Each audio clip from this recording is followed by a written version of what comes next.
The issue of terrorism and insurgency again dominated a gathering organized by the Alumni Association of the National Defense College.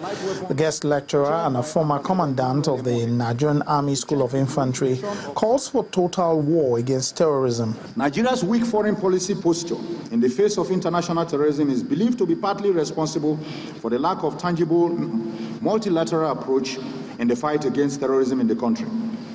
The lack of decisive action to protect our land borders in the advent of the Arab Spring, the Libyan crisis, and the presence of Al-Qaeda in the Islamic Maghreb, Akim, and El-Shabaab have given the needed impetus to Boko Haram. If the present approach is not changed, and if we do not employ all the instruments of national power to defeat terrorism, grave and troubled times await us in the near future. A former Chief of Naval Staff and chairman of the occasion advised the federal government to approach the fight against terrorism holistically. The security challenges that our country is faced with is enormous. Consequently, there's need to review our national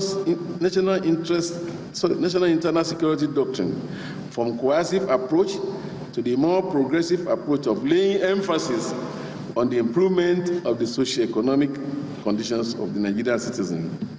And also desirable, even essential, is that civil authorities and security forces respond swiftly to internal security crises.